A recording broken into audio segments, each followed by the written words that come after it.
nəzəri əxlaq alimlərinin düşüncəsinə görə və nəzəri əxlaq alimləri və filosoflara görə qəzəb hissi 3 əsas kateqoriyaya, 3 əsas xüsusiyyətə bölünür. Bunların birincisi qəzəbin orta həddə olması. Bu şücaət adlanır. Qəzəbin orta həddə olması bu şücaət adlanır. Bir digəri, qəzəbin həddindən artıq az olması bu qorxaqlıq sayılır. Yəni qəzəb o qədər azdır ki, artıq insan real təhlükə zamanını belə özünü müdafiə sistemini aktiv edə bilmir. O bədən. Yəni özünü bu təhlükələrdən qoruya bilmir. Mübarizə aparmalı olduğu yerlərdə mübarizə apara bilmir. Yəni, belə deyək, öz kölgəsindən qorxur, belə deyək, lor dildə. Bu qəzəbin həddindən artıq az olması bu adlanır qorxaqlıq. Bir digər şücaət, bir digər qorxaqlıq. Üçüncü isə qəzəbin ifrat dərəcəsində çox olması. İfrat dərəcəsində çox olması. Yəni bunu təfrit də deyilir. Təfrit yəni həddindən artıq aşağı, ifrat həddindən açıq. Yəni buna dəlisovluq deyirlər. Yəni açıq. Yəni insan öz canını belə heçə sayaraq hər təhlükəyə və mübarizəyə hoppanır. Heç bir şeydən qorxmur. Konkret buna ziyan gələcək situasiyalarda, məsələlərdə canını heçə sayaraq ağıl yolu ilə yox, ancaq belə deyək ki, fiziki cəhətdən hücum eləyir. Yəni bu nədir? Qəzəb hissinin ifrat dərəcəsində çox olması, bu da dəlisovluq adlanır. Şücaət, bir şücaət, 2 dəlisovluq, ikinci qorxaqlıq, üçüncü dəlisovluq. Burada da 9-cu əsrin böyük şəxsiyyətlərindən olan İmam Həsən Əskəri belə bir sözü var, belə buyurur ki, bu Bihar 66-cı cild səhifə 407-də qeyd olunub. Buyurur ki, ehtiyatın bir həddi var. O hədd keçilərsə qorxaqlıq yaranar. Şücaətin də bir həddi var. Əgər onu keçsəniz, bu zaman bu dəlisovluq hesab olunur. Dəlisovluq hesab olunur. Yəni bu nə demək? Bunu həddində saxlamaq çox mühümdür. Bəli dostlar, həddində saxlamaq çox mühümdür. Bəs sual yarana bilər ki, misal üçün mənə sual verə bilərsiniz ki, bəs bunların hamısına sən məlumat verdin qısa-qısa. Dəlisovluğa da, qorxaqlığa da. Bəs biz sırf belə deyək ki, şücaətə necə bir belə deyim ki, şücaətə bəs nə tərif verə bilərik? Şücaətin tərifini mən belə vermək istəyərəm ki, şücaətə mən fəlsəfə yönümlü cavab vermək istəyərdim. Aristotelə görə şücaət qorxmaq lazım olan şeyləri qorxmaq lazım olmayan şeylərdən ayırt etmə bacarığıdır. Aristotelə görə. Yəni şücaət qorxmaq lazım olan şeyləri qorxmaq lazım olmayan şeylərdən ayırt edə bilmə bacarığıdır. Şücaət. İndi sual verirəm. Şücaətlisən yoxsa dəlisov? Maraqlı başlıqdır. Bunu siz Allah, bunu video başlığına da qoyarsınız. İndi ha vaxt yayınlasınız, deyəsən bu 1-2 həftə sonranın çıxışı olacaq. Mən belə bax. Amma bunu yadınızdan çıxarmasa bunu başlığa qoyun. Maraqlı oldu ha. Qoy bunu izləyicilər də elə birbaşa başlıqdan özlərinə sual versin. İndi mən də ona görə şücaətlisiniz yoxsa dəlisovsuz? Və qorxağı demirəm da. Qorxaqlığı indiki dövrdə heç kim qəbul etmir. Ona görə qorxaqlığı sırf öz kölgəsini bu hər adamda olmur, belə deyə sırf bu xüsusiyyət. Amma dəlisovluq çox cəsarətli, məsəl üçün cəsarət haqqında da istəyirəm danışam. Cəsarətlə şücaət arasında yaxın əlaqələr var. Nədir? Cəsarət maneələri aşa bilmə bacarığına deyilir. Yəni bunun mahiyyəti odur ki, sən heç nəyə baxmayaraq hərəkət edəsən. Yəni düz bildiyin, əmin olduğun bir yolda bütün maneələri aşaraq hərəkət edəsən və öz hədəfin yolunda addımlayırsan. Buna deyilir cəsarət. Cəsarət. Yəni cəsarət o şəxsdir ki, qorxsa da, təhlükələrdən xəbəri olsa belə çəkinməsin. O belə deyək ki, o təhlükələrdən çəkinməsin, qorxmasın. Bu belədir. Yəni şücaətli olmaq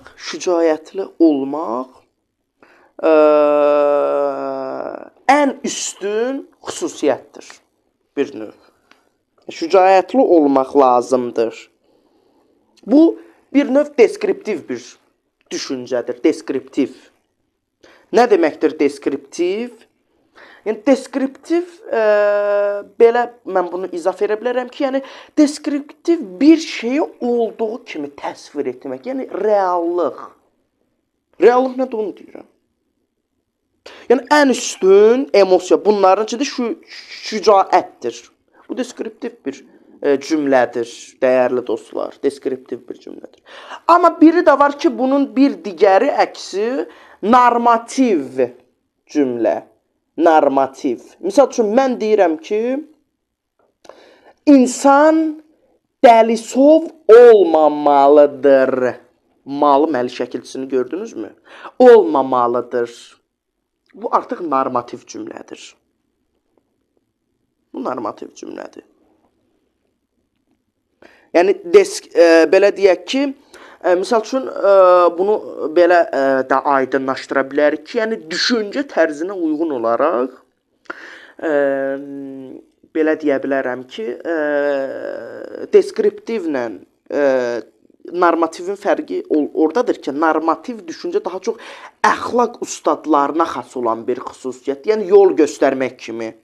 Bu ona çıxır da lor dildə desək. Misal üçün, mən deskriptiv cümlə dedim sizə. Nə idi o cümlə? Dedim ki, insan məsəl üçün, şücaət ən üstün xüsusiyyətdir. Bu deskriptiv. Normativ, insan, məsəl üçün, dəlisov dedim, insan həddindən artıq qorxaq olmamalıdır. Olmamalıdır. Bu isə normativ cümlədir. Aydındır da, çox bunun üstündə durmaq istəmirəm. İndi bir digəri, dəyərli dostlar, mən bir digərini də belə demək istəyirəm ki, yavaş-yavaş bundan keçirəm. Deməli, biz nə öyrəndik burada? Cəsarətlə əslində vəhşilik arasında da çox fərqlər var. Misal üçün, qəzəblənmiş bir öküz nəzərdə tutaq. O qəzəblənmiş öküz həmləyə də həmlə ilə qarşılıq verir. Yəni, ağrı onu saxlamır, əksinə onu döyüşə təhrik edir. Daha da qıcıqlandırır. Ancaq bu heyvanları cəsarətli adlandırmaq deyil. Yəni bu belə deyək ki, bu cəsarətdən də sırf fiziki tərəfdən istifadə etmək də düz deyil, doğru deyil. Mən demək istədiyim odur. Doğru deyil bu da. Yəni doğru istifadə etməyi bacarmalıyıq. Ona görə də biz bunu demək istəyirəm ki, insanı üstün eləyən cəhətlərdən biri də bilirsinizmi nədir? O qəzəb zamanı, o emosiyaların pik həddə olduğu zaman insanın özünə hakim kəsilə bilməsi, baxın, bu ən üstün dərəcələrdən biridir əslində. Yəni, ən yüksək emosional gərginlik zamanı insan özünə hakim kəsilə bilirsə, deməli onun iradəsi olduqca yüksək dərəcədədir. Əhsən o insana. O gözəl insandır, o yaxşı insandır. Ona görə də şücaət sifətinin də əsas elementləri var. Şücaət sifətinin əsas elementləri var. Bunlar ədalət, səbir, izzət, orta həddə qəzəb və əzmkarlıq hissləri. Vaxt azdır deyə ətraflı deməyəcəm, amma bunlara da qısa-qısa aydınlıq gətirəcək, qısa-qısa mən bildirəcəm. Deməli, bu hisslər birləşdikdə şücaət hissini yaradır. Yəni, şücaət hissi, belə deyək ki, əsas, belə deyək ki, bu ədalət, səbir, izzət, orta həddə qəzəb, əzmkarlıq hisslərinə ayrılır. Yəni 1, 2, 3, deməli 3, 4, 5. Əsas 5 kateqoriyaya ayrılır və bütün bunların hamısı da şücaət hissini formalaşdırmış olur və buna da belə tərif verək qısa-qısa, hamısına qısa-qısa ədalətə, səbrə, izzətə, qəzəbin orta həddə olmasına və əzmkarlıq hissinə, bunların hamısına da qısa-qısa bir tərif verək, ondan sonra davam eləyək.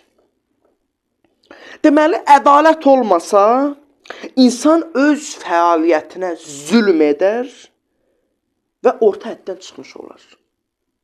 O ədalət prinsipini qorumasa, artıq burada bir düşüş yaranır. Bəli, səbir olmasa qorxulu təhlükələr qarşısında təb gətirə bilməz, davam edə bilməz. Davam gətirə bilməz ona. Yəni, o hər başa gəlinən hadisələr zamanı əgər ki, səbirli deyilsənsə, belə deyək ki, heç də yaxşı olmayacaq sənin üçün. Bu bir digəri. İzzət olmasa qorxu hissi ona qalib gələr və şəxsiyyətin tapdalanmasına göz yumar. Söz altında qalar. Lori dildə deyim, bax, güldüz. Bax, bu demək istədiyim budur. Yəni, söz altında qalar. Qabağımdakı haqsız olsa belə, onun şəxsiyyətini zədələyəcək bir ifadə işlətsə və bu sussa, deməli, onda bu izzət hissi yoxdur. Yəni, bu nədir? Deməli, qorxaqlıq hissidir. Ona görə mən normativ düşüncə təfəkkür nə dedim? İnsan qorxaq olmamalıdır. Təbii ki, mən demirəm, hər şeyə cumaq, hücum eləyək ki, yox, bunu demirəm. Amma bəzən də insan öz şəxsiyyətini azaldan, öz şəxsiyyətinə toxunan, tapdalanan real situasiyalar zamanı ona qarşılıq verməyi bacarmalıdır. Demirəm əlbəyaxa dava eləsin, sözlə. Söz altında qalmasın. Bu deməkdir. Yəni biz onu, əslafla onu biz demək istəmirik ki, sırf belə deyək ki, insan olduğu kimi ancaq belə deyək ki, otursun, sakit, səbirli, heç nə, yox. Öz şəxsiyyətinin tapdalanmasına imkan verməsin. Mən onu demək istəyirəm. Başqa bir şey demək istəmirəm. Bir digəri qəzəb. Qəzəbi də tamamilə sıfırlamaq lazım deyil. Niçin mən bayaq nə dedim? Şücaət orta həddə. Nə çox qorxaq, nə çox dəlisov. Şücaət tam bunun ortasında dayanır. Deməli, qəzəbi və bir digəri, qəzəbi olmasa, haqsızlıq və zülümlər onu qıcıqlandırmaz, əsəbləşdirməz. Qəzəb hissi olmasa. Yəni, qarşısında gördüyü haqsızlığa göz yumar. Bu da belə. Sonuncusu, əzmkarlıq olmasa, doğru bildikləri əsasında hərəkət etməz və tərəqqi yolunda ucala bilməz, əzmkar olmaq lazımdır. Yəni, qarşındakı adam, məsəl üçün, sənə doğru yol göstərə bilmirsə də və ya da doğru yol göstərməsə belə, sən doğru bildiklərini yaşayaraq addımlamalısan, hansı yol tutmuşsansa o yolda getməlisən. Mən onu demək istəyirəm. Və yəni bunu da demək istəyirəm ki, nəticəmiz də budur ki, şücaət sifətinə malik olmayan və şücaət xüsusiyyətindən məhrəm olan biri indən belə şücaət belə deyək ki, sifətini, şücaəti formalaşdıran əsas o amilləri düşünərək mən ki saydım, siz də sağ olun dostlar, mən sevinirəm həqiqətən yazırlar, ümid edirəm dəyərli izləyicilərim, siz də qeyd edirsiniz bunu. Mən ki saydım bayaqları ki bu səbirdir, izzətdir, ədalətdir, əzmkarlıqdır, qəzəbin orta pik həddi olmasıdır. Bu amillərin özündə olub olmadığını araşdırmalıdır. Bundan sonra artıq şücaət hissi yaranır. Bundan sonra şücaət hissi yaranır.